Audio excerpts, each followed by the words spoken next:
Muž, jeho žena a dieťa kráčali pustatinou, kde nebolo žiadneho tieňa. Slnko pražilo na ich hlavy a všetci traja pociťovali veľký smäd. Za jedným veľkým skaliskom zbadali nádhernú mramorovú bránu, ktorá viedla na námestie vydláždené zlatom. Všade bolo veľa zelene, avšak žiadny spev vtáctva, iba veľké ticho. Počuli v diaľke žblnkot fontány, ktorú mali na dohľad, a vyvierala z nej osviežujúca voda, po ktorej tak veľmi túžili. Muž zamieril k strážcovi v klobúku, ktorý ležal pod stromom a strážil bránu aj fontánu. Zdalo sa, že spí. Nesmelo ho pozdravil.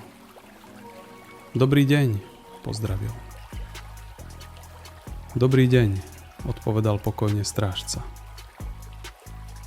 Čo je to za krásne miesto? Spýtal sa muž. To je nebo, znela odpoveď. To je vynikajúce, že sme prišli do neba. Máme obrovský smäd, zvolal muž. Tamto je fontána. Môžeš sa napiť, koľko ti hrdlo ráči, odpovedal strážca a ukázal na fontánu. Aj moja žena a dieťa sú smední až k smrti. Ľutujem, povedal chladne strážca, ale z fontány sa môže napiť len jeden. Vyberte si, kto z vás bude piť. Muž ostal z odpovede veľmi zarazený a sklamaný. Pozrel na svoju ženu a dieťa a hoci bol sám veľmi smedný, nenapil sa. Pobrali sa teda ďalej, dúfajúc, že nájdu iný prameň, z ktorého sa budú môcť napiť všetci. Ocitli sa opäť v pustatine, na pálivom slnku a dusivom prašnom vetre. Smäd a vyčerpanosť sa znásobili. Nakoniec došli k ďalšej pootvorenej bráne. Za ňou sa kľukatila prašná cesta, lemovaná zelenou alejou. V diaľke bolo počuť hučiaci vodopád a spevy vtákov. Hneď pred bránou stal starší muž v dlhom odeve s bielou bradou, s pastierskou palicou v ruke. Skúmavo hľadel na prichádzajúcich. Dobrý deň, pozdravil nesmelo muž.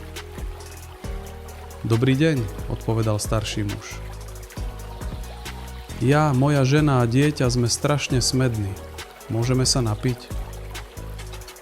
Tamto medzi kameňmi je prameň s čerstvou vodou, povedal muž a ukázal smerom k prameňu. Môžete sa napiť, koľko potrebujete. Muž, žena a dieťa najskôr neisto sa pobrali tým smerom, ale keď videli, že strážca nemá žiadne námietky, rozbehli sa k prameňu a konečne utíšili svoj smäd priezračnou vodou.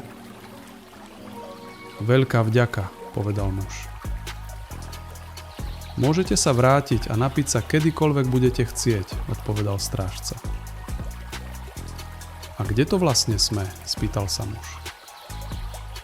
V nebi, odpovedal starší muž. V nebi? Ale veď strážca pri mramorovej bráne povedal, že tam je nebo. To nebolo nebo, ale peklo, odpovedal muž dôrazne, ale pokojne.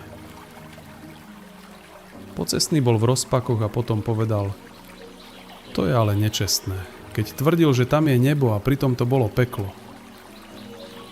Veď takto ľudí iba zavádza a klame a mnohých pomýli. Vôbec nie, odpovedal pokojne starší muž. Naopak. Peklo nám tým preukazuje veľkú službu. Zostávajú tam totiž len tí, ktorí sú ochotní pre vlastné blaho, pohodlie, slávu a egoizmus opustiť a zradiť všetkých svojich drahých a myslieť len a len na seba. Tí u nás miesto nemajú, ale v pekle áno.